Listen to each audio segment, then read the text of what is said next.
السلام عليكم ورحمة الله وبركاته.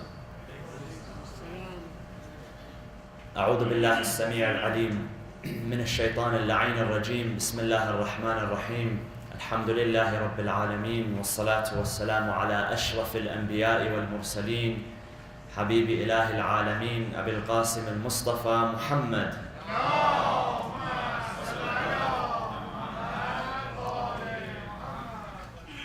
وعلى آل بيته الطيبين الطاهرين المعصومين المنتجبين. أعوذ بالله من الشيطان الرجيم. بسم الله الرحمن الرحيم. إنما الصدقات للفقراء والمساكين والعاملين عليها والمؤلفة قلوبهم وفي الرقاب والغارمين وفي سبيل الله وابن السبيل فريضة من الله والله عليم حكيم. صدق الله العلي العظيم. وصلوا على محمد وآل محمد.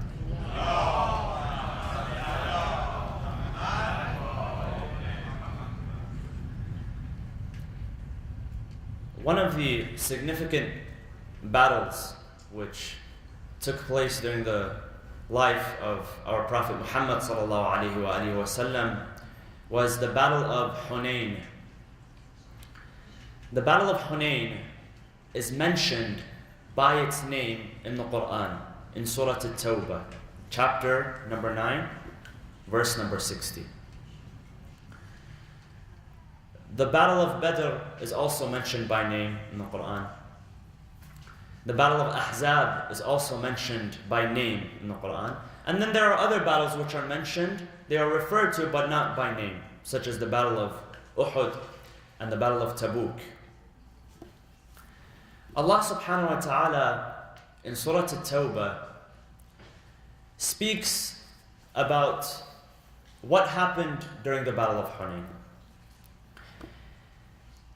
In verse number 25 of that surah, chapter number 9, he says, Bismillah ar-Rahman ar-Rahim. لَقَدْ نَصَرَكُمُ اللَّهُ فِي مَوَاطِنَ كَثِيرًا. He speaks to the Muslims that Allah subhanahu wa ta'ala has granted you many victories in many places. وَيَوْمَ حُنَيْنٍ. Among them is the day of Hunayn. إِذْ أَعْجَبَتْكُمْ كَثْرَتُكُمْ فَلَمْ تُغْنِ عَنْكُمْ شَيْئًا. He says that you, O believers, you were marveled by your strength. You were marveled by your numbers. But that did not benefit you. وَضَاقَتْ عَلَيْكُمُ الْأَرْضُ بِمَا رَحُبَتْ ثُمَّ وَلَّيْتُمْ مُدْبِرِينَ. He says that you suffered because you depended solely on your material strength. Meaning that you had gotten to a point where you were confident of your victory. You know that Allah had granted you victory during the day of Badr, when you were 313 people standing in front of an army of over 1,000. And during other battles as well, even during the battle of Uhud, which the Muslims lost in the beginning, Allah subhanahu wa ta'ala orders those who participated in the battle of Uhud, those who were injured, 40 of the believers who were injured, to chase the enemy, and that's exactly what they did. And this was known as the Battle of Hamra al-Asad. The Battle of Hamra al-Asad is referred to in the Quran as well. And the Muslims were able to chase away the retreating army of the polytheists. However, in this battle, the Battle of Hunayn, the Muslims had gotten to a point where they were very confident because of their strength and because of their numbers and because of their recent conquest of the city of Mecca. Because this battle took place right after the conquest of the city of Mecca. They were pumped, basically. They were happy with themselves. They were impressed by their recent victory. So they thought that they were unstoppable. Now Allah tells them that you can be unstoppable, but do not forget about the intervention of the divine. Meaning that don't think that just because you have enough numbers, just because you have enough swords, just because you have enough cavalrymen, just because you have enough strength, that you are going to defeat your enemy. Prevailing over your enemy or being defeated by your enemy, that is the decision of Allah subhanahu wa ta'ala. Now, when did this take place? Again, it took place after the conquest of Mecca. Now the Prophet and the Muslims, they left Mecca in order to go to Medina. And they stayed in Medina. The Prophet stayed in Medina for a total of 10 years. But during the 8th or 9th year, they came back to conquer Mecca, because Mecca at that time was full of polytheists. So when they conquered Mecca, what happened was the Prophet told them that you have a choice to either accept Islam now that we are back. Either accept Islam or you must leave Mecca. And there were people who accepted Islam but not wholeheartedly. And these are the ones that are referred to in the verse as al-mu'allafati qulubuhum. Now when you look up the word al-mu'allafati qulubuhum, and this appears in verse number 60, which I read in the beginning, there's many different interpretations. One interpretation refers to al-mu'allafati qulubuhum as those whom hearts have to be won. Another interpretation says those who their hearts have recently inclined to Islam. Now who are these people? According to the narrations of the Imams of Ahlul Bayt alayhimus salam, they say that these people, al-mu'allafati qulubuhum, are the ones who, upon the conquest of Mecca, they accepted the message of Islam, meaning they accepted that Allah was one, the unity of Allah, and they stopped worshipping idols at that time and other gods. However, when it came to the second clause of the Shahada, and that is bearing that the Prophet Muhammad is the final messenger of Allah, that was hard for them to swallow. Because these very same people are the ones who their whole lives battled against the Prophet. They had their swords against him. So who are they? People like Abu Sufyan, Muawiyah ibn Abi Sufyan, Suhayl ibn Amr, Yazid ibn Abi Sufyan. These were all those who were referred to as al-mu'allafati qulubuhum. Now what does this verse say? The verse which I mentioned in the beginning, verse number 60. Allah subhanahu wa ta'ala speaks about 8 people, 8 types of people whom the sadaqat, the donations should be paid to. Number 1, للفقراء. إنما الصدقات للفقراء, those who are poor. والمساكين. Number 2 are the masakin. The masakin are the destitute. A poor person, in jurisprudential terms, is one who has money but does not have enough to sustain himself. A miskeen is someone who is destitute, who owns nothing, who has nothing. So that's number 2. Number 3, وَالْعَامِلِينَ عَلَيْهَا, those who are employed to collect the zakat. They also receive a portion. This is number 4, وَالْمُؤَلَّفَةِ قُلُوبُهُم. We'll come back to this. And then number 5, وَفِي الرِّقَابِ, the slaves. وَالْغَارِمِينَ, those who owe a debt to somebody. وَفِي سَبِيلِ اللَّهِ, and spent in the way of Allah. وَابْنِ السَّبِيلِ. Ibn al-Sabil is a wayfarer, a person who is a traveler.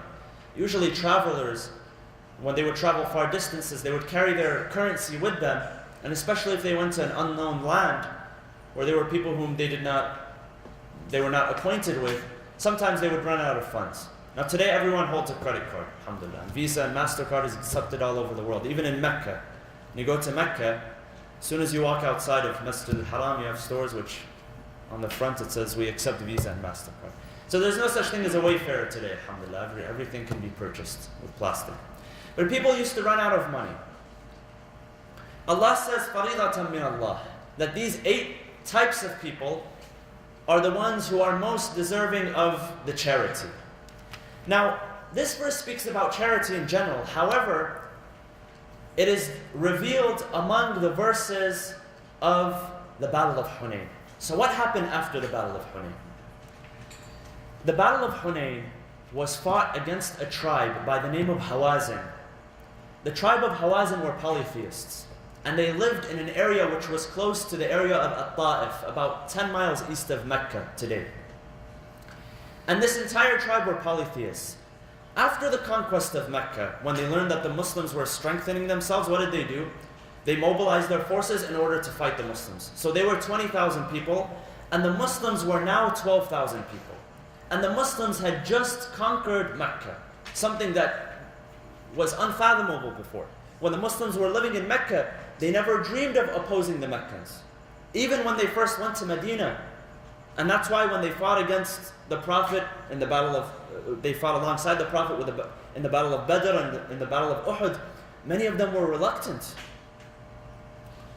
They didn't know that they could defeat this tremendous force, the force of the polytheists. But Allah subhanahu wa ta'ala granted them this nasr, this victory. And after that He told them that the people of Hawazin are mobilizing to fight against you, go and fight against them. However, they had forgotten that their victory, their recent conquest, was from the blessings of Allah subhanahu wa ta'ala, because they depended on Allah subhanahu wa ta'ala. Here they saw their numbers. They said, we have numbers. لَقَدْ نَصَرَكُمُ اللَّهُ فِي مَوَاطِنَ كَثِيرًا وَيَوْمَ حُنَيْنٍ إِذْ أَعْجَبَتْكُمْ كَثْرَتُكُمْ. That you were basically amazed, and you were happy that you've mobilized such a large number of people. 12,000 Muslims in battle, this was unprecedented. So 12,000 went against 20,000. And if 313 had beat 1,000, then 12,000 can definitely beat 20,000. But what happened? When they faced the enemy, soon into the battle they began to disperse. However, the Prophet was steadfast, and a group of companions were steadfast. Who was leading the group of companions? Imam Ali alayhi salam. He was at the head of the companions. He was steadfast. When people were running away, he told them to stay. And it was by the blessings of the Prophet and Imam Ali alayhi salam and those very few loyal companions that they were able to eliminate their enemy. Now what is Allah subhanahu wa ta'ala trying to say in this verse? إِذْ أَعْجَبَتْكُمْ كَثْرَتُكُمْ. That you thought you were going to be successful because of your materials, because of your material gains. Allah is saying, do not forget that in addition to your material preparation, there's another type of preparation, and that is turning to Allah subhanahu wa ta'ala. See, as prepared as we are in any endeavor that we seek, whether we are seeking business, whether we are seeking relationship, whether we are seeking community, you do your research. When you want to go into a business, you do your research. You find out if you're joining a company, how successful this company is. You know, what is your gains going to be in the next 5 years or in the next 10 years. If you are going to marry someone, you do your, you study the case. And that's why the Prophet says, اختاروا لنطفكم فإن العرق دساس. He says, choose, do your study, do your research when you're going to get married. You are marrying a person who is going to produce for you an offspring. Marry someone who is up for the task. Marry someone who is worthy of it. But as much as you prepare yourself, whether it is in business or whether it is in marriage or whether it is in any endeavor, even school, as much as you study, there is one factor which is unseen, and that is turning to Allah subhanahu wa ta'ala. No victory comes from your preparation. No victory comes from your research. The victory is a joint venture between you and between Allah subhanahu wa ta'ala. So anytime you want to undertake something which is important, remember, do your research, do your homework, put everything that you have, but do not forget about Allah subhanahu wa ta'ala. Do not be fooled by your material gains. As prepared as we are in any endeavor, we will always require the assistance of Allah subhanahu wa ta'ala. And this is why we say, La hawla wa la quwwata illa billah. Hawl refers to an intervening strength, that Allah has the ability to come in between you and your affair. Wa la quwwa, there is no strength except the strength of Allah subhanahu wa ta'ala. Sallu ala Muhammad wa ala Muhammad.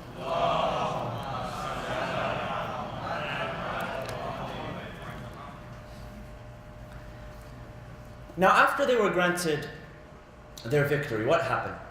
The Prophet began to divide the spoils of war. And these were the largest spoils of war that the Muslims had ever received. And they were baffled by it. They were amazed. But what did Rasulullah begin to do? Now there were people who had just accepted Islam.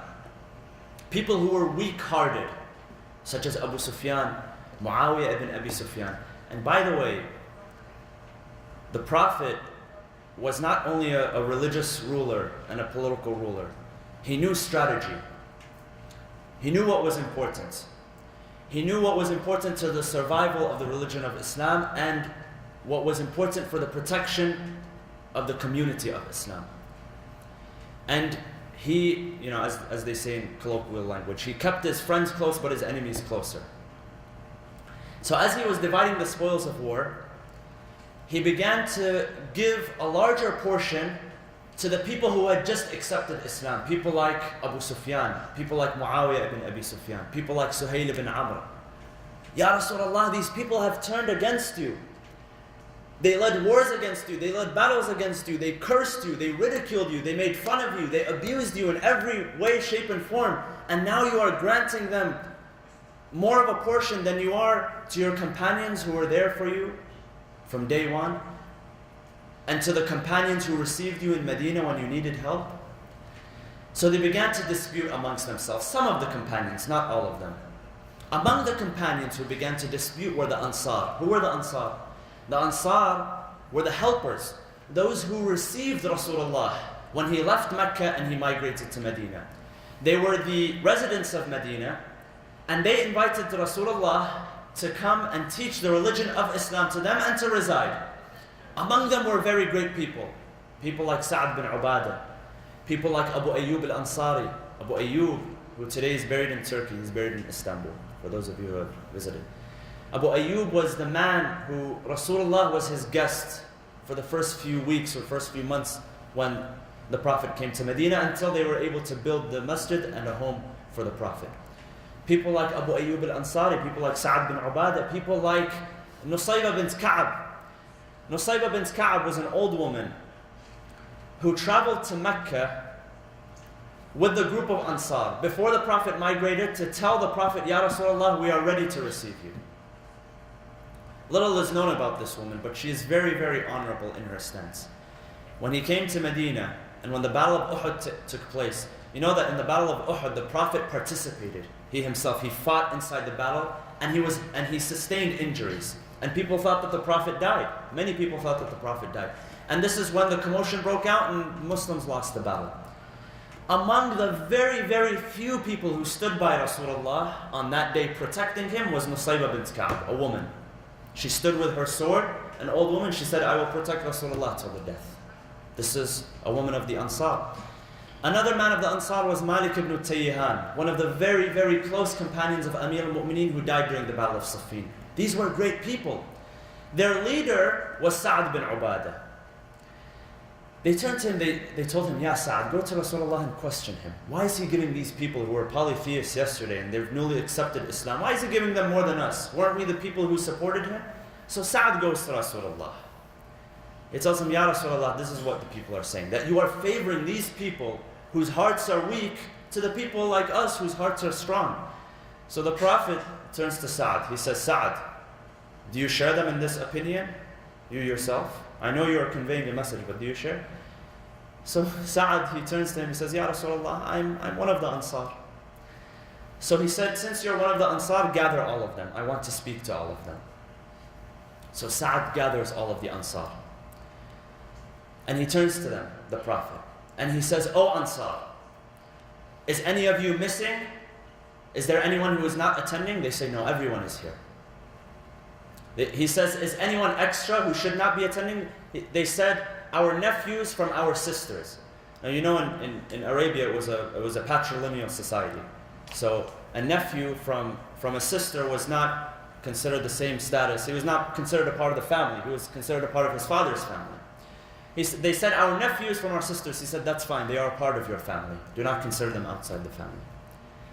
And then he told them, Ya Ansar, I have heard that you have protested to my division of the spoils of war between you and between these people who have newly accepted Islam. He tells them, and he reminds them, he says the following. He says, were you not misguided? And then I came and I brought guidance. They said, yes. All favor belongs to Allah and His Prophet. He tells them, were you not at war with each other and I brought you peace? They say, yes, Ya Rasulullah. All favor goes to Allah and His Prophet. He says, were you not, as the Quran says, وَكُنْتُمْ عَلَى شَفَى حُفْرَةٍ مِنَ النَّارِ. He says, the Quran says about these people is that they were overlooking the hellfire because of their evil that they had done to each other. He says, did I not bring you peace and did I not bring you guidance? Yes, Ya Rasulullah. All All praise due to Allah and His Prophet. And then they began to weep. And then he turns to them. He tells them, why don't you answer me? Why don't you reply? They begin to weep amongst themselves. They say, Ya Rasulullah, who has the nerve to answer you? Everything that you said was correct. We were misguided and you brought guidance. We hated each other and you reconciled between our hearts. We were lost without the guidance of Islam and you brought to us Islam. What do you expect us to answer? He tells them the following. Imagine, Rasulullah tells them. He tells them that you could have answered me and you would have been correct if you answered me. You could have told me, you could have said to me, he's telling the Ansar what they could have replied to him, that Ya Rasulullah, your people disbelieved in you and we believed in you. And your people excommunicated you and we received you. And your people wanted to kill you and we wanted to protect you. He told them that if you would have said this to me, you would have been right. At this moment, they began to weep. Why did they begin to weep? Because not only did they recognize that Rasulullah had done them a favor by guiding them, by bringing their hearts together, by guiding them to the message of Islam, but they realized that Rasulullah himself recognized that they had a favor upon him too. And he was appreciating them. See, sometimes just when you feel appreciated is enough. When someone tells you that I appreciate your work, when a husband tells his wife, I appreciate your work. When a wife tells her husband, I appreciate your work. When two friends tell each other, I appreciate what you've done for me. So they felt a feeling of appreciation from Rasulullah and they began to weep. One hadith says that they began to go to his hands and feet and they began to kiss him. He tells them that the reason I gave these people more than you is because these people, Allah has told me that, Ya Rasulullah, you have to attract these people through material gains. But you, O Ansar, received me with conviction. You received me with strong hearts. He says, may Allah forgive you, and may Allah forgive you, your children, and may Allah forgive your grandchildren. He says, the only difference between you and the people who brought me, the Muhajirin, is the fact that I was born in Mecca. There is no preference. The Muhajirin do not have any preference. If they have any preference, it is because of their piety. It is because of their iman. Nothing makes them more preferred over you. And he says, I am proud that you are the ones who accepted me. So what is Rasulullah trying to say? Rasulullah is trying to tell them that number one, that faith and conviction are worth much more than material gain. And number two, the Prophet shared his feelings with his people. The Prophet could have stayed quiet. Was the Prophet responsible? Did he have a responsibility in answering the people? The Quran says, فَلَا وَرَبِّكَ لَا يُؤْمِنُونَ حَتَّى يُحَكِّمُوكَ فِي مَا شَجَرَ بَيْنَهُمْ ثُمَّ لَا يَجِدُوا فِي أَنفُسِهِمْ حَرَجًا مِمَّا قَضَيْتَ وَيُسَلِّمُوا تَسْلِيمًا. That, Ya Rasulullah, their iman will not be complete until they refer to you in their affairs, and then when you give a judgment, when you do something, when you say something, when you refer to something, they find no hardship and no resistance in themselves to accept the judgment of Rasulullah. وَيُسَلِّمُوا تَسْلِيمًا. They have complete submission. Rasulullah did not have to explain himself to them. مَا يَنطِقُ عَنِ الْهَوَىٰ إِنْ هُوَ إِلَّا وَحْيٌ يُوحَىٰ. He does not say anything from himself. Everything is revealed. Everything is divinely inspired. The Prophet did not have to. But the Prophet found that it was important, if he was going to protect this community, that he establishes a sphere of meaning. And that's why it's important, if you're working in a group, if you're working in an environment, whether it is your family, whether it is a board, whether it is a company, that you establish a sphere of meaning. And that only comes from sharing your personal experiences and your personal feeling. That's why it's important to talk. Communication is very important.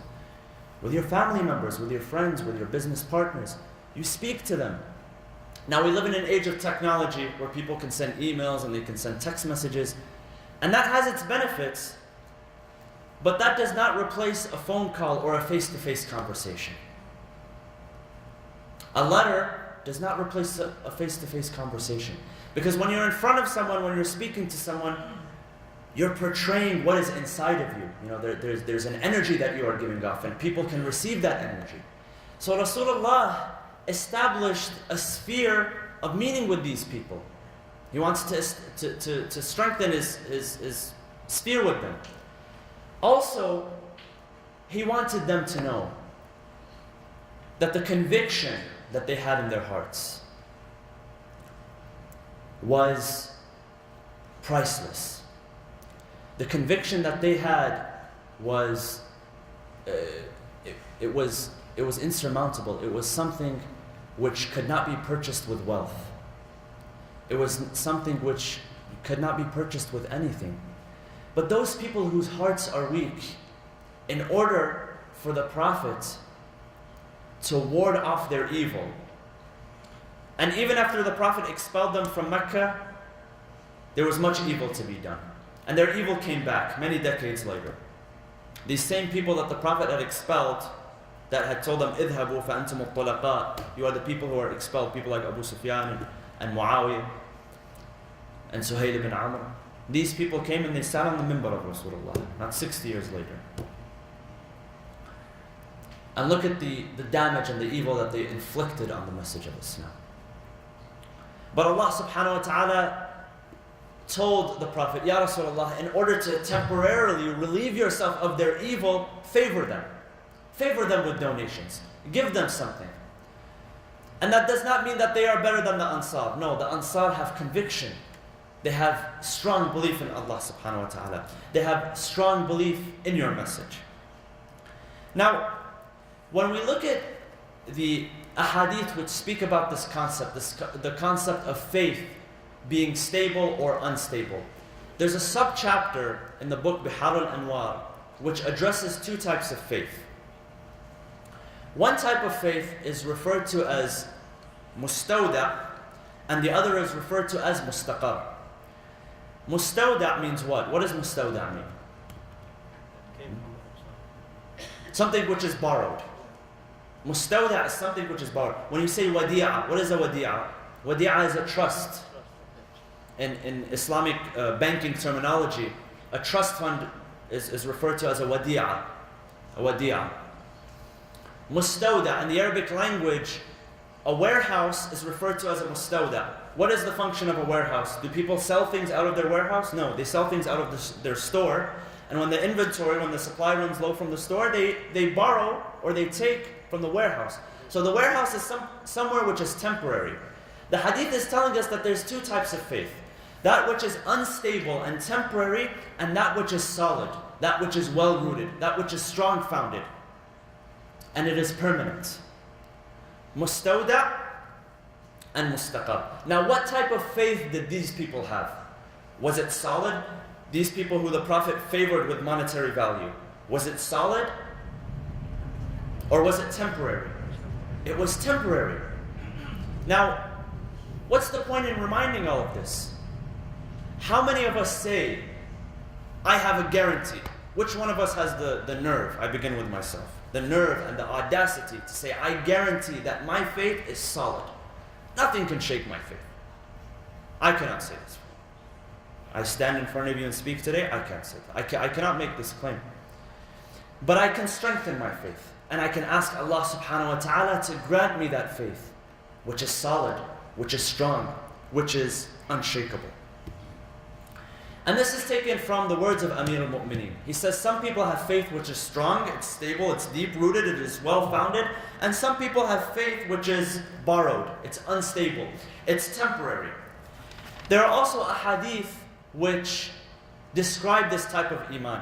One hadith says that one day, a man saw the seventh Imam, Al-Imam Al-Qazwini alayhi salam. At that time he was a young man. And if you read about the seerah of the seventh Imam, Al-Imam Al-Qazwini, there's many instances where, because his father, Al-Imam Al-Sadiq, out of all of the Imams, he lived the longest and he served the longest as an Imam. So when he passed away, the sixth Imam, he was around 63 years old. So his son, the seventh Imam, Al-Imam Al-Qazwini, a young man, was raised in his presence, and when people would come to Medina, they would recognize this man as the heir to the knowledge of Rasulullah. So they would naturally ask him questions. One day a man sees the Imam, and the Imam is young at this time, and he tells him the following. He says that there was a companion of your father. This companion, he went by the name of Abu al-Khattab. And now this companion, and it's unfortunate to see that these kind of people exist. He was during the life of the Imam, the sixth Imam, he was a good companion. He used to narrate his hadith, he used to attend his classes, but then he deviated from the path of Ahlul Bayt, and he ended up establishing his own school of thought. And this happened many times. Al-Iyadu Billah, God forbid. God forbid that this happens. You know, I sometimes ask myself I think these people who saw the Prophet or saw the Imams of Ahlul Bayt, how could they have abandoned their message? When you see the Prophet in front of you, or when you see the Imams of Ahlul Bayt, how could you abandon this person? Well, what does that say about their personality? And then what does it say about our personality? If we have an Imam amongst us, amongst ourselves, God forbid that we are among the people who are blessed and are honored to witness the reappearance of the Imam but turn away from him. Unfortunately, our ahadith tell us that such people will exist. In this life, they are followers of Ahlul Bayt, but during times of trial and tribulation, they turn from the path of Ahlul Bayt. So this man, he tells him, he says, why did your father, the sixth Imam, tell us to follow this man? And then towards the end of his life, he said, do not follow him anymore. The Imam tells him that this man had the type of faith which is temporary and it is weak. His faith was not mustaqar, it was not well-founded, it was not deep-rooted, it was mustawda, it was borrowed, it was there for a temporary amount of time. Iyadu billah. May God forbid that this happens to any one of us. Now, how do we strengthen our iman? First of all, through dua, through supplication. Don't we read during Salatul Jum'ah, after Salatul Jum'ah, during the supplication, Allahumma thabbitni ala dinika ma ahyaytani وَلَا تُزِرْ قَلْبِي بَعْدَ إِذْ هَدَيْتَنِي. What does this mean? Allahumma thabbitni. Oh Lord, give me strength and solidify my belief. Solidify my iman. So that, God forbid, if something happens, I will not lose my faith and I will not abandon my faith. The Quran describes some people as having strong faith when everything goes good. When there's enough food on the table, when there's enough money in the bank account, when there is health, when there is family, when there is, the beach, and when there's the movie theater, when there is entertainment. It's easy to say, I believe in Allah subhanahu wa ta'ala. It's hard when you lose everything. Let us ask Allah subhanahu wa ta'ala that if He tests us with a trial or a tribulation, it is not a test of faith. It is not a test of religiosity. Let Him test us with anything except for testing us through our faith. If we lose our wealth, or if we lose our health, or if we lose our livelihood, that we do not lose our faith in Him. And then there are people whose faith is strong. And many verses of the Quran, before the ahadith, mention these type of people. The first or the second surah of the Quran, Surah Al-Baqarah, Bismillah ar-Rahman ar-Rahim, Alif Lam Mim, ذَلِكَ الْكِتَابُ لَا رَيْبَ فِيهِ. What's the first condition? هُدًى لِلْمُتَّقِينَ الَّذِينَ. What's the first description? يُؤْمِنُونَ بِالْغَيْبِ. Those who believe in the unseen. And then He speaks about establishing the prayer, and then giving zakat, and so on and so forth. Believing in the unseen, believing that Allah subhanahu wa ta'ala, to Him you belong and to Him you return, and that everything belongs to Him. وَاعْلَمُوا أَنَّ اللَّهَ يَحُولُ بَيْنَ الْمَرْءِ وَقَلْبِهِ وَأَنَّهُ إِلَيْهِ تُحْشَرُونَ. Know that God intervenes between a man and his heart, meaning his feelings and his desires and his emotions and everything, and that on the day of judgment you return to Him. Recognize the fact that Allah subhanahu wa ta'ala is in complete control of you. This is one. Another is to follow the command of Allah subhanahu wa ta'ala and the command of Rasulullah without hesitation. I mentioned the verse, فَلَا وَرَبِّكَ لَا يُؤْمِنُونَ حَتَّى يُحَكِّمُوكَ فِي مَا شَجَرَ بَيْنَهُمْ ثُمَّ لَا يَجِدُوا فِي أَنفُسِهِمْ حَرَجًا مِمَّا قَضَيْتَ وَيُسَلِّمُوا تَسْلِيمًا. Another verse says that وَمَا كَانَ لِمُؤْمِنٍ in Surah Al-Ahzab, chapter number 33. وَمَا كَانَ لِمُؤْمِنٍ وَلَا مُؤْمِنَةٍ إِذَا قَضَى اللَّهُ وَرَسُولُهُ أَمْرًا أَنْ يَكُونَ لَهُمُ الْخِيَرَةُ مِنْ أَمْرِهِمْ. It is not the decision of a believing man or a believing woman that if Allah decrees something or His Prophet decrees something, that he has the choice of accepting or rejecting. We accept wholeheartedly. And this is where true iman comes from. Faith, which comes from the heart, not necessarily from the brain. Faith comes more from the heart. And it comes from that which is unseen. None of us see Allah subhanahu wa ta'ala, His figure, His shape, wal-'iyadu billah, which does not exist with our own eyes, but we have faith. We have faith that He exists, and we have faith that everything goes back to Him. Ask Allah subhanahu wa ta'ala to strengthen and solidify our faith. So going back to this verse, Allah subhanahu wa ta'ala says that the following 8 people are the ones who receive the zakat. Number 1 are al-fuqara, those who are poor, and the destitute. وَالْعَامِلِينَ عَلَيْهَا, those who are employed to collect the zakat. وَالْمُؤَلَّفَةِ قُلُوبُهُم, those whose hearts have to be won over. Some people, they require a bribe, or they require material compensation in order for their hearts to be won over. I mentioned this issue throughout my lectures many times, but I'll mention it again. That when Allah subhanahu wa ta'ala describes the believers in the Quran, He says, إِنَّ اللَّهَ اشْتَرَى مِنَ الْمُؤْمِنِينَ أَنفُسَهُمْ وَأَمْوَالَهُمْ بِأَنَّ لَهُمُ الْجَنَّةِ. He says that Allah has purchased the souls, the nafs of the believers, and in exchange, He will give them what? He will give them paradise. But when that's in reference to the mu'mineen, the believers. But in reference to the awliya, who are one stage above the mu'mineen, those who are the closest to Allah subhanahu wa ta'ala, what does He say? He says, وَمِنَ النَّاسِ مَنْ يَشْرِي نَفْسَهُ ابْتِغَاءَ مَرْضَاتِ اللَّهِ وَاللَّهُ رَءُوفٌ بِالْعِبَادِ. He says, among the people, and this verse, go back to the commentaries, refers to Imam Ali alayhi salam. It was revealed in his honor that there are people who will give their lives for the sake of Allah subhanahu wa ta'ala in return for what? Do they want paradise? They don't want paradise. They don't want paradise. Is it because they're afraid of hell? No, it's not because they're afraid of the hellfire. All they seek is the satisfaction of Allah subhanahu wa ta'ala. Let us ask Allah subhanahu wa ta'ala to grant us the faith which is solid, which is well-founded, which is deeply rooted, which is strong, which is unshakable, and to keep us away from the faith which is unstable, the faith which is temporary, the faith which is tentative, the faith which shifts, the faith which shifts easily. Let us ask Allah subhanahu wa ta'ala to solidify our iman in Him. During these days, we are commemorating